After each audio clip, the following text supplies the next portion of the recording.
ነው እየለፋ ያለው። ግን ማንን ነገር ሊሳካልኝ አልቻለም። ቤተሰብ እኔ በጣም የጨነቀኝ በቃ ኪራ በቃ አምሮ እዚህ ወረቀት ላይ ስትፈርሚ ሁለት ልጆችሽንም እያሰብሽ እሺ ብላ አይደለም ታረጊ ወረቀቱን ልቀቅ ኪራ የሰለሞንን ሲራ ማወቅ አለብህ አንተ። ምንም ሰለሞን እኮ ደህና ነገር እኮ ነው ያሳየኝ። ይሄን አይኔን የከፈተልኝ የባሰ ክብርሽን ደግሞ አስመልሼ ነው ምንም ነገር እሱ ዋጋውን መሰጠው ክብሯን አስመልሼ ዋጋውን ይሄ ወረቀት ምንድን ነው ኪራ? ተረጋጋ ኪራ። ምንድን ነው ወረቀቱ ኪራ? ብቻ እንዳፈጥሩብኝ አሁንም ሀሳብ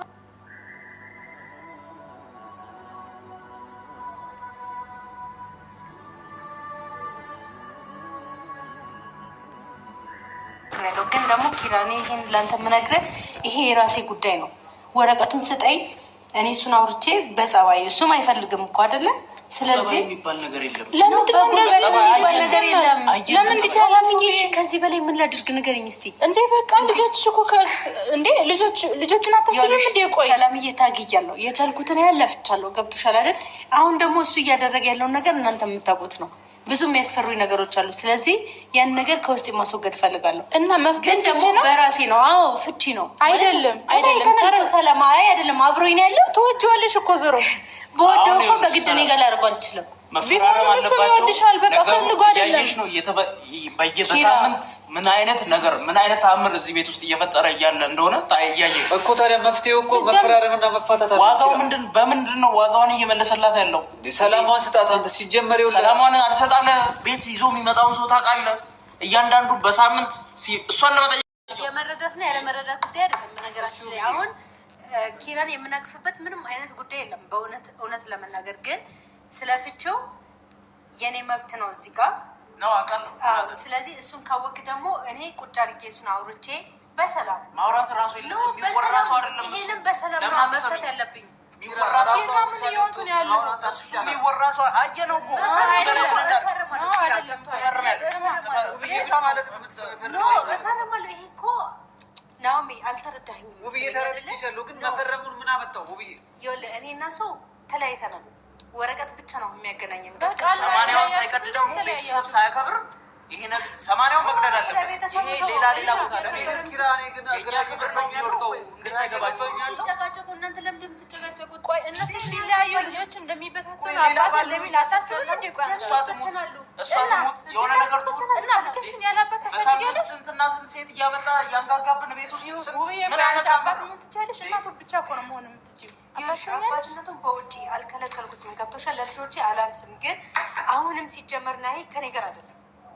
ገብቶሻል? ተለያይተናል። ወረቀት ነው ማለችን ያለው። እሱን ደግሞ በራሴ ያስተካክላለሁ። ኪራ ለአንቺ ክብር ሲባል ነገር ዛሬውኑ መጥቶ ይፈርማታል። ይሄን ወረቀት ዛሬውኑ ኪራ ሲጀመር አንተ ማለት ነው እየሰማኝ ነው አይደለ? ከአንቺ ስር ከአንቺ ሰማንያውን ሳይበጥስ ሄዶ ከማንም ጋር መንዘላዘል አይችልም። እኔ አልቀበልም። አልተንዘላዘልም እኮ ባላየህም እኮ ኪሩቤል እናንተ ነገር የለም። እግዚአብሔር ይስጠው። ሰለሞን አሳየን፣ ችግሩን አሳየን። ማንም ሰው መጥቶ እንዲለኝ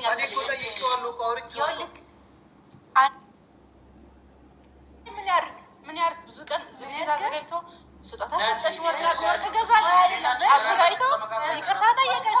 አንቺ ምንም አላረግሽ። አንተ እየበጠበጥክ ያለው ሲጀመር ከእሱ ራስ አይደል ይሰራ ኖ አይደለም። እየተረጋጋ ከእሱ ራስ እየበጠበጥክ ያለው አንተ ነህ። ምን ሄደህ ነበር? ቆይ አይደለም ቤት ድረስ ሴት ይዞ መምጣቱ ልክ ነው አይደለም? እሱ ልክ አይደለም። ቀስ ብለን ነበር አይኔ ያየ ፊት መለጣጠፉ ልክ ነው አይደለም? እሱ እንዴት መሰለህ እኔ ለማስቀናት ፈልገው ነው ትመለሻለሽ ብሎ ነው ከኔ ሲለይ ሴት ልጅ የተለጠፈ ለምን ሲባል እኔ ለማስቀሪ ቀናለሁ ስታይ ቀናለሁ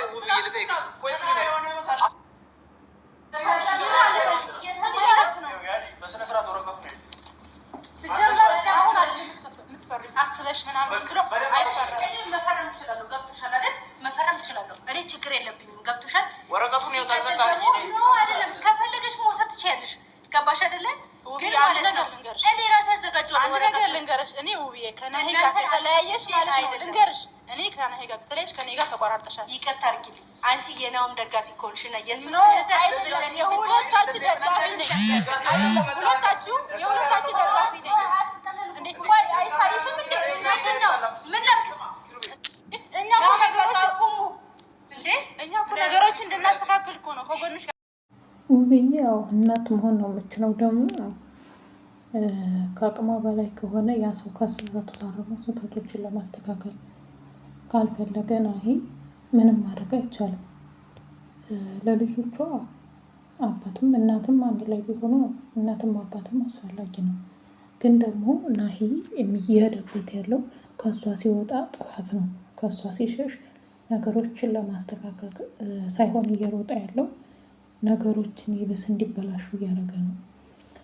ሌላው ሲቀጥል ጓደኞቹ ሆናችሁ የውብዬ ወንድም በጣም ነገሮችን የሆነ ግርግር ሲበዛ አንዱ አንድ ሲል አንዱ አንድ ሲል ነው።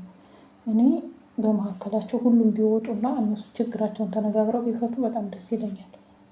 ምክንያቱም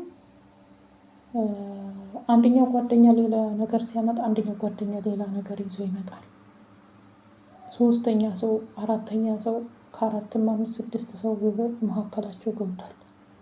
ትዳር ላይ ባልና ሚስት ብቻ ሲነጋገር ነው። በተለይ ልጅ ያላቸው ራሳቸውን ዞር ብለው አዳምጠው መነጋገር አለባቸው ብዬ ነው የማስበው። ግን ኪራ ከሚያየው አንፃር እንደ ወንድምነት መከበር አለብን ነው ያለው። በቃ ኪራን እንትን እያለው ያለው ማለት ነው። ግን ደግሞ እና ናሂ ጥፋቱን ለማረም ሳይሆን እንትን እያለ ያለው የሚከተሉት ሴቶች ነው። እኔ አንዳንዴ ማለት ነው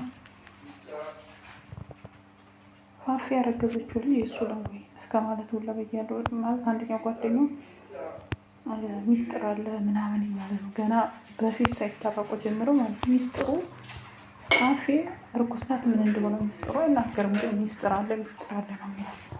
ከዚህ እኩል እንደዚህ እያሉ ብዬን እንዳትታረቅ ከሚያደሟት እና ይህም የባሰ ጥፋት ከሚል ወይ እነሱ ከመካከላቸው ወጥተው እነሱ ቢተፋከሩ ብዬ ነው የማስበው። እንደኔ ሁለቱ